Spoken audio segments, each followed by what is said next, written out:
The letter sat on the desk between us, and I made myself read the date twice before I said anything. Wednesday, October 17th, 1962. 11 days until Saturday, the 27th, when the sheriff would nail a notice to the gatepost of Coles Run Dairy Farm, and the whole county would know it before I did.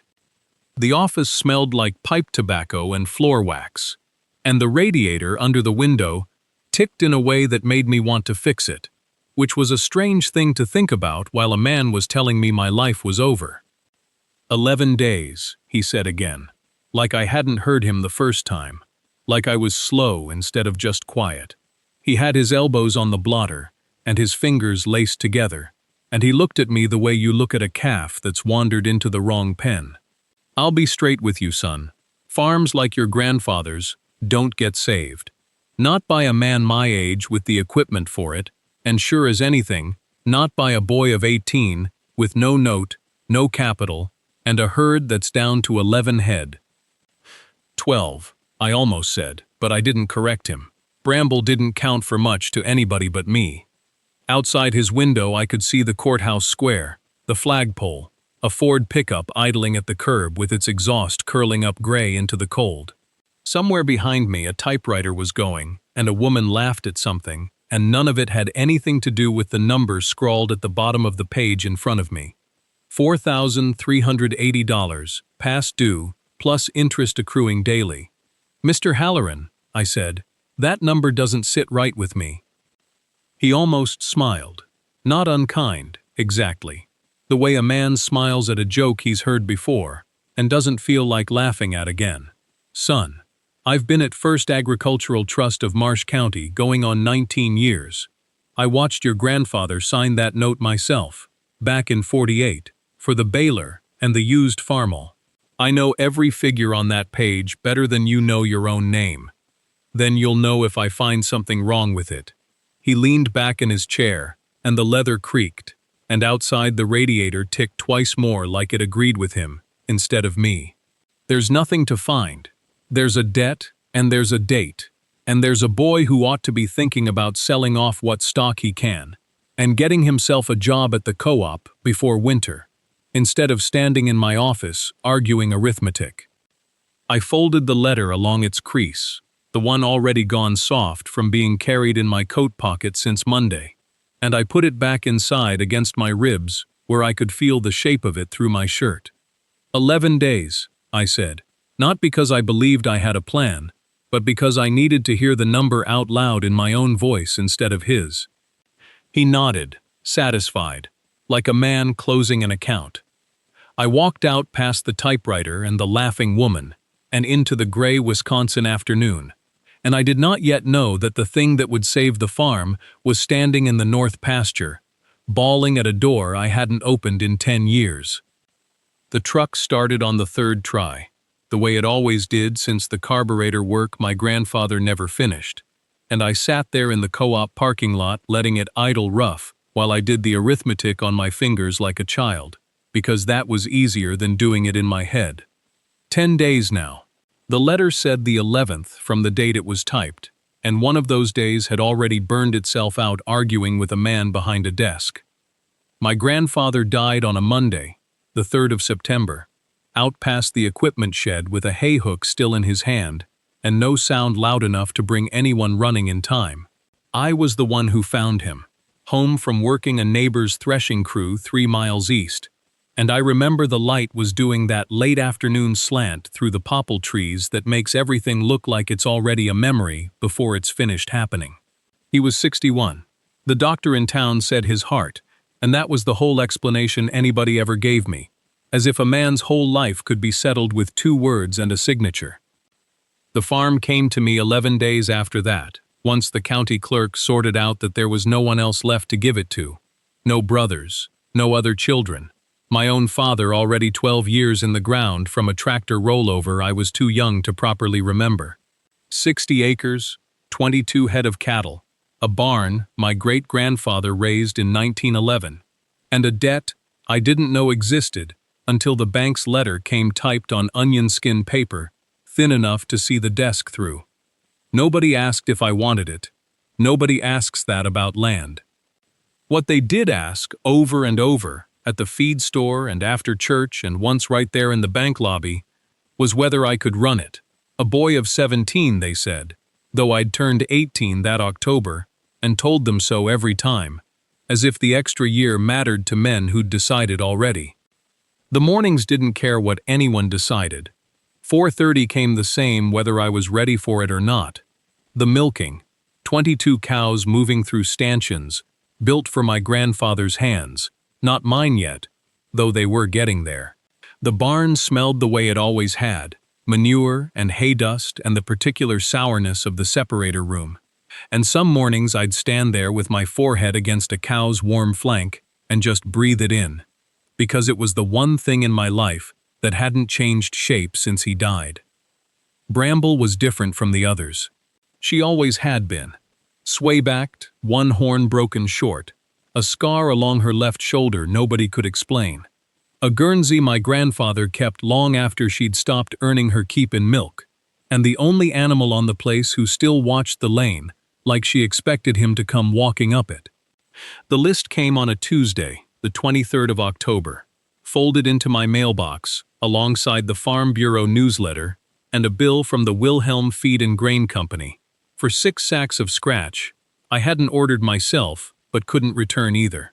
The county auctioneer ran the consignment sale out of the fairgrounds in Blackwood every 3rd Saturday, and somebody, I never did find out who, though I had my guesses, had already put Bramble's name down for it. Guernsey, aged, sway-backed, broken horn, no papers, sold as is.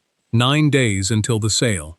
9 days, and I hadn't even asked to be on that list. I drove into town that afternoon in the truck, a '51 Ford that coughed twice before it caught, and found the auctioneer behind the grain elevator sorting through his clipboard like the matter was already settled. He was a heavy-set man with a voice built for crowds, and he didn't look up right away. "She won't fetch nothing but a hide and tallow price," he said, when he finally did. "Might get $11–12 if the truck comes from the rendering plant in Wausau instead of somebody local. You're better off not hauling her all that way for nothing." "She's not for sale," I said. He looked at me then, the way they all looked at me. Patient, a little amused, like I was a child insisting on keeping a broken toy. "Son, that cow hasn't given more than 4 pounds of milk a day in 2 years. She's eating money you don't have to spend. Your neighbors have been telling you the same thing." They had. Mrs. Alderman from the place east of us had said it after church, gently, the way you'd tell somebody their dog was too old to keep suffering. The Kowalski boys had said it plainer, standing in my yard with their hats pushed back, telling me a farm this close to going under couldn't afford sentiment eating hay. Even the man from the county extension office had circled her stall number in his notes without asking me first. "She was my grandfather's," I said. Which wasn't an answer, not really. Not to a man asking about pounds of milk and dollars of feed. But it was the only true thing I had. The auctioneer crossed her name off the list right there, dragged his pencil through it twice, and told me I was making a mistake a smarter man wouldn't make, with 9 days and a banknote hanging over him. I didn't argue that part. I just took the clipboard, folded it shut, and drove home past the Farmers State Bank sign on Main Street, its clock reading 3:15, counting down whether I asked it to or not. 9 days until the sale, and however many fewer than that until the letter I hadn't opened yet decided the rest. The letter sat on the kitchen table where I'd left it Tuesday, propped against the sugar tin, unopened, like if I didn't touch it the county clerk's seal wouldn't mean what I already knew it meant. 8 days now. I did the arithmetic the way you'd worry a sore tooth, not because it helped, just because the mouth goes there anyway. That evening I turned the herd out into the near pasture, the one that runs along the fence line behind the old smokehouse, and I watched her the way I'd taken to watching her since the letter came, since I'd started needing to notice things instead of just doing them. 9 cows spread out across 4 acres the way cows do, unhurried, heads down, tails switching at nothing. Bramble grazed the west edge same as always, worked her way along the fence, and then stopped. Same spot she always stopped, 30 feet short of the collapsed root cellar door behind the smokehouse, that half-buried slab of rotted wood and fieldstone my grandfather had told me, when I was maybe 7, never to go near, on account of a bad step or a bad snake. He never said which, and I never asked twice, because he wasn't a man you asked twice. She grazed a wide half-circle around it. Every night. I'd seen it 100 times without seeing it, the way you don't notice the clock ticking until somebody points it out to you. I stood at the fence a long while, elbows on the rail, watching her graze that same curve, like there was a line drawn in the grass nobody else could see. The other cows walked right up to the cellar door and past it, cropped grass not 2 feet from the rotted boards. Bramble wouldn't. She'd circle wide, ears back, and pick up grazing again on the far side. Same as a woman stepping around a puddle she's stepped around every day for 30 years, without once looking down to ask why. I didn't make much of it that night. 8 days doesn't leave a man room to chase a cow's habits, not with a milk check due, and fence wire needing mending on the South 40, and that letter still sitting unopened against the sugar tin like a held breath. I did the milking, forked down hay for the morning, checked the water trough for ice starting to skin over, though it wasn't cold enough yet to need it. Ordinary chores, the kind that don't stop for bank notices or ledgers, or dead men's cows with strange habits. But I found myself looking at that root cellar door once more before I went in, the moon coming up thin over the tree line, the smokehouse throwing its long shadow across the caved boards, and I thought about how a man tells a boy not to go somewhere and then dies before he ever says why. 7 days now, by the calendar tacked over the kitchen sink, and I still hadn't opened that letter. Instead, I opened the roll-top desk in the front room, the one my grandmother used to keep for seed receipts and Christmas cards, because the sugar tin felt like a place I wasn't ready to visit twice in 1 week. The desk stuck on its runners, the way everything in that house stuck, swollen with 40 Wisconsin winters. Inside, under a stack of farmers' almanacs going back to 1951, I found a photograph curled at the corners. My grandfather, younger than I'd ever known him, standing in front of a barn that wasn't standing crooked yet, next to a woman I didn't recognize, and a hand-lettered sign nailed to the fence post. Sheriff's sale, October 14, 1933. He wasn't smiling. Nobody in 1933 photographed smiles. Underneath the photograph, a letter, or what was left of one, the top half gone to mildew. The ink bled soft, but enough of it held together to read. Dated March of 1934. Something about the Farmers State Bank of Vernon County agreeing to extend on the condition of quarterly inspection, and a number after it I had to hold up to the window light to be sure I read right. $412, still owed, on land that couldn't have been worth much more than 1,500 whole. I sat with that a long while. My grandfather had told me plenty of things about the farm. How to read a cow's eye for sickness, how deep to set a fence post so frost wouldn't heave it, how a debt was a fence line you didn't cross even in your head. He'd never told me he'd nearly lost the place once already, 30 years before I was born, to the same kind of bank that was sitting on my letter right now. I went looking after that, through the drawers I'd never had reason to open as a boy, and found a stub of a passbook, entries in his own hand going back to 1935. $2 here, $5 there, sometimes just 50 cents, deposited and then always, within a season, withdrawn again, down to nothing. A man rebuilding a farm one folded bill at a time, trusting a bank exactly as far as he had to, and not 1 inch further. It explained something I hadn't known needed explaining. Why a man who could have put his money anywhere safe and easy would instead have chosen someplace nobody would think to look, someplace even his own grandson had been told, as a boy, not to go near. I put the photograph back where I'd found it, face up this time, and went out to the porch. The evening had gone still, that kind of stillness before real cold sets in. And down past the smokehouse, Bramble was standing at the root cellar door again.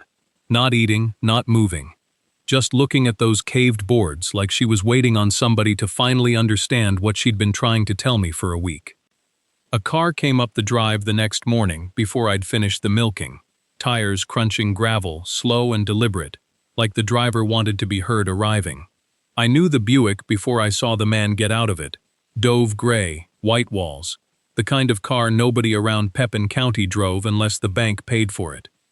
He came across the yard in a wool overcoat too heavy for the weather, hat set square, and he didn't wait to be invited before he started walking the fence line like he already owned it. 7 days, he told me, checking a watch that caught the light on purpose.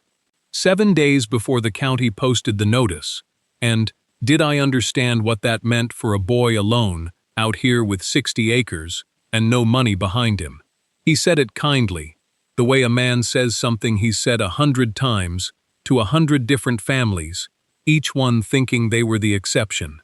He had papers in a folder under his arm. $2,200, he said, was more than fair for the land and the buildings as they stood. More than fair, given the state of things. And he could have a check drawn by Friday, if I'd just sign where his finger was already resting on the page. I asked him about the loan, the old one, from 48, the equipment note my grandfather had taken out for the McCormick baler and never finished paying off, near as the bank's own letter had told me. He answered easy enough, too easy, the numbers coming out smooth and round. Talked about the balance like a man reciting a psalm he'd said too many times to feel the words anymore. But when I asked him what the original principle had been, he gave one figure. When I asked him how many years it had run, he gave a number that didn't square with the first one. Not if you did the arithmetic a man does standing in a barnyard with nothing else to occupy his hands. 6% a year, 10 years. That number should have come out different than what he'd just told me the farm supposedly still owed. He noticed me doing the math. I watched something pass over his face, quick, gone before I could be sure of it. Not fear exactly, but a man checking whether the door behind him was still open. Then he smiled, folded the papers back into the folder, and said young men shouldn't trouble themselves with figures better left to men who understood them. Bramble bawled from down by the smokehouse just then, long and mournful, and he glanced toward her with something like distaste. Said I ought to have shot that animal months ago and been done with the embarrassment of her. I said nothing. I was already thinking about the passbook, and the numbers that didn't sit right, and the 7 days I had left to find out why. Sunday came in gray, and stayed that way. The kind of sky that doesn't storm so much as leak. A cold October rain that started before light, and hadn't let up by the time I'd finished the milking. 6 days left by my count, marked in pencil on the inside cover of the passbook, where I could see it every time I opened the thing looking for an answer that wasn't there. I'd gone through the numbers 4 times that week, sitting at the kitchen table with the lamp burning oil I couldn't spare, and every time the arithmetic came out the same wrong way. A debt that should have been half of what the bank said it was, if 6% meant what 6% had always meant. I was in the barn stripping the last of the milk from a heifer that hadn't quite let down, when I heard the tether snap. Not slip, snap, the leather giving, with a sound like a knuckle cracking, and then the sound of her hooves in the wet grass, uneven, that dragging catch step she'd had since before I was old enough to remember her without it. I found her standing over the caved-in door of the root cellar behind the smokehouse, rain running off her spine in sheets, and she was bawling, the same long, mournful note she'd given the bank manager 3 days before, except now there was nothing to aim it at but the collapsed boards and the black gap between them. I called her off. She didn't move. I walked down and took hold of what was left of the rope and pulled, and she planted her feet the way she had that first morning at the smokehouse door, and I stood there in the rain, arguing with an animal old enough that half her teeth were worn to nothing, and she would not be moved. I want to say I understood it right then, standing there soaked through with the water finding its way down the back of my collar, but the truth is, I mostly stood there cold and irritated, thinking about the 6 days and the passbook, and how little patience I had left over for a cow's grief. I'd let her carry on plenty of times before. She mourned things I didn't have names for. A stall that used to hold another animal. A corner of pasture nobody used anymore. I'd learned to leave her to it. But she wouldn't quiet. An hour passed and she was still standing over those boards. Rain coming down harder now. Her breath fogging out in front of her in long, ragged pulls. And something about the particular door she'd chosen this time, the particular caved boards she stood over, without once looking away from, started working on me, the way water works on a fence post. Slow. And then all at once you notice it's leaning. I went and got the crowbar from the tool shed, and the flat spade, and the lantern with the good wick, because whatever this was, I wasn't going to do it in the dark, and I wasn't going to do it twice. 6 days left on the passbook, and here I was, kneeling in the mud behind the smokehouse, prying at boards that hadn't seen daylight since before I was born. The first plank came up easy, rotted through at the hinge end, soft as a wet cracker. The second fought me. I had to work the crowbar under it twice, feel it give, then lever my whole weight down until the nails shrieked loose and the board cracked clean in half. Bramble stood over my shoulder the entire time, not making a sound now, just watching, her breath coming slow and even, like she'd been waiting on this for longer than I'd been alive. The smell came up first. Cold earth, and under it something mineral, old iron, the particular must of a space that has been sealed against air for 40 years. I got the lantern down close to the opening, and the light didn't reach far, just showed me a drop of maybe 5 feet onto what looked like a dirt floor, and beyond that, dark that seemed to swallow the flame rather than answer it. I went down feet first, boots finding the floor soft and uneven, and I stood there a minute, letting my eyes do what eyes do in a place like that, which is very little. The lantern threw a circle maybe 6 feet across. Shelving along one wall, most of it collapsed. Boards gone gray and soft with rot, and canning jars scattered across the floor where they'd fallen, empty, cracked, some still holding the ghost shape of whatever preserves had gone to dust inside them decades back. It was behind the fallen shelf that the light caught something that didn't belong with the rest of it. 4 jars, still upright, still sealed, tucked into a gap where the shelf had come down at an angle and left a kind of hollow behind it, like the wood itself had meant to protect them. I crouched and reached in, and my hand closed around glass that was heavier than it should have been for jars that size, and cold in a way that had nothing to do with the cellar air. I set the first one in the lantern light and saw the shine before I understood what I was looking at. Coins, packed tight, silver dollars stacked and wedged so they wouldn't rattle. My hands went unsteady setting it down. Behind the jars, wedged flat against the earth wall, was something wrapped in oilcloth, and when I drew it out, the cloth came apart at the fold like old paper, and underneath it was leather, cracked and dark, with my grandfather's handwriting bleeding faint through the cover. I carried the jars and the ledger up out of that cellar one at a time, the way you'd carry something that might still break even after 40 years of being safe. Bramble was waiting at the top, quiet now, and she watched me set each jar in the grass like she already knew what was in them, and had just been waiting for me to catch up. 5 days left. I counted that on the calendar nailed by the kitchen door before I counted anything else, because the calendar didn't lie to me, and I wasn't sure yet what the jars would say. I washed the dirt off my hands at the pump and sat down at the kitchen table with the lantern turned up high, and I counted silver dollars until my fingers ached from stacking them into towers of 20. 4 jars. 57 towers by the time I finished, 20 coins to a tower, and when I did the arithmetic twice to be sure of myself, it came to $1,140, sitting there on my grandmother's oilcloth like it had grown up out of the table itself. Then I opened the ledger. His handwriting was small and even, the kind of hand a man uses when he doesn't waste ink, and the first pages were nothing but feed costs and calving dates and the price of a load of lumber in April of 1951. I almost closed it there, but I kept going, because that was the only thing in me that October that felt like patience instead of desperation, and somewhere past the middle, I found a column headed Farmers and Merchants, Equip, Loan, 1948. With a running balance that dropped month by month in his careful hand until it hit zero in November of 1952. Paid in full. He'd underlined it twice. And then, 3 lines below that, in the same ink, on the very same page, a new entry, dated December 1952. Same loan number, same bank. A fresh balance opened, as if the first one had never closed.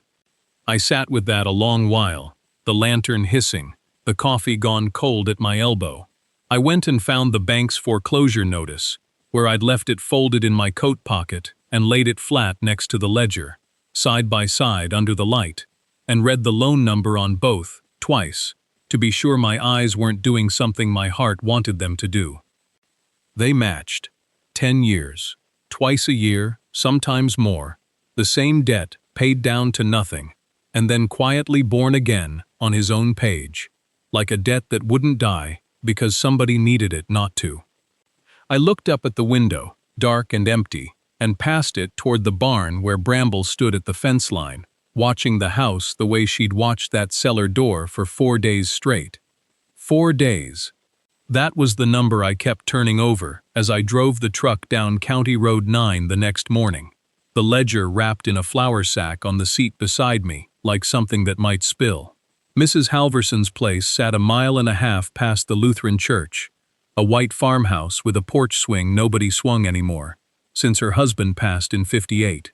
She'd loaned my grandfather seed money twice in the bad years, and never once mentioned it after, and she was the only person I knew who still kept every receipt the bank had ever handed her, filed by year, in a cedar box under her bed, like they might be called up as evidence someday.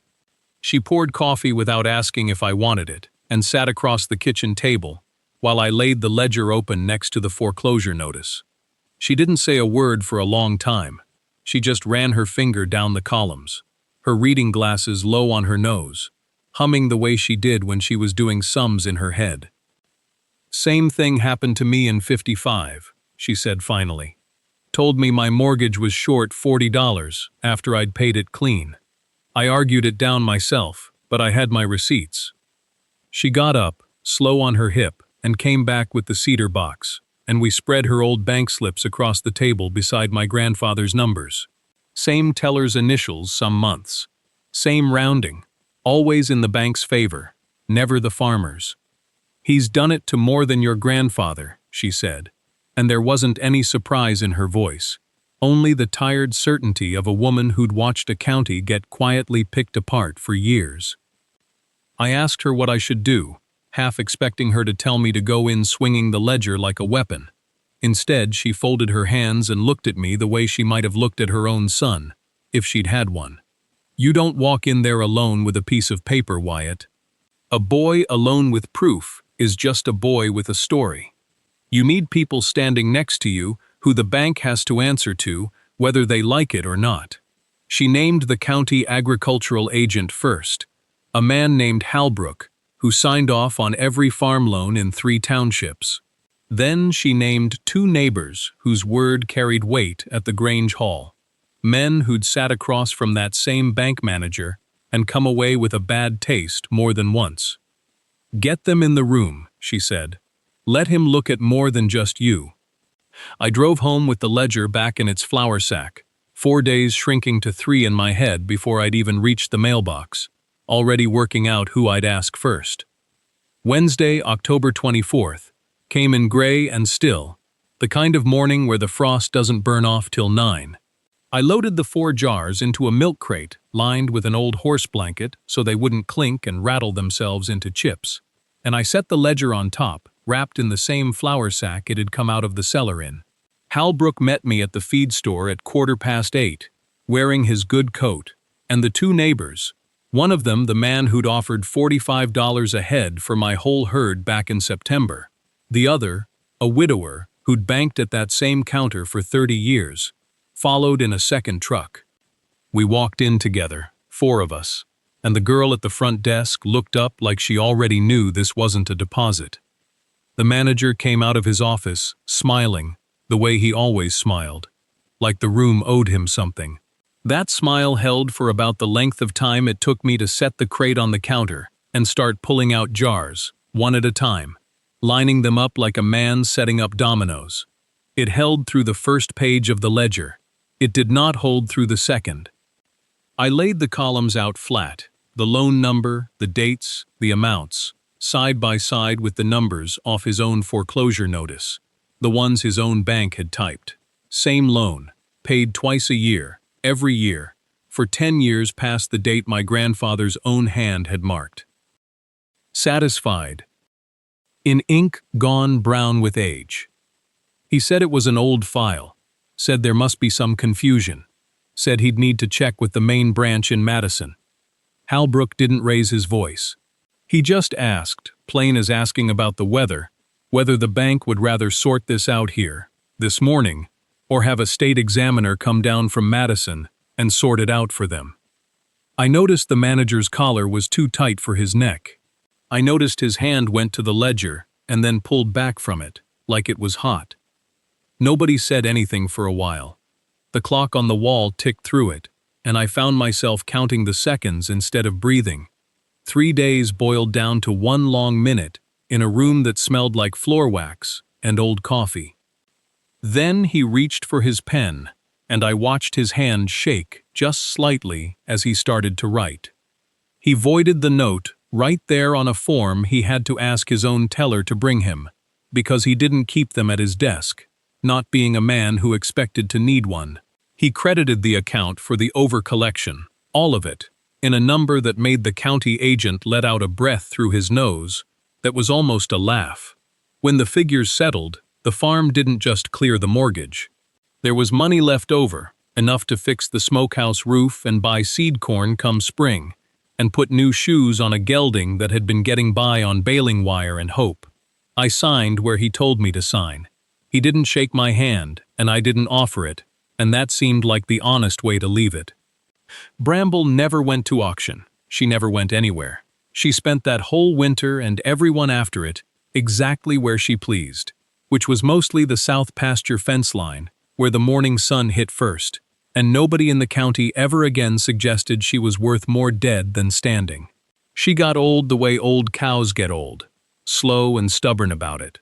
And when the neighbors drove past, they'd sometimes point her out to their own kids, like she was a local landmark, which by then she was.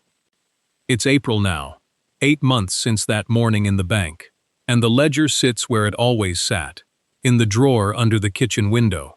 Except now, there's a page under my grandfather's last entry that has my own handwriting on it instead of his. I didn't write anything clever, just the date and what came in and what went out, same as he did.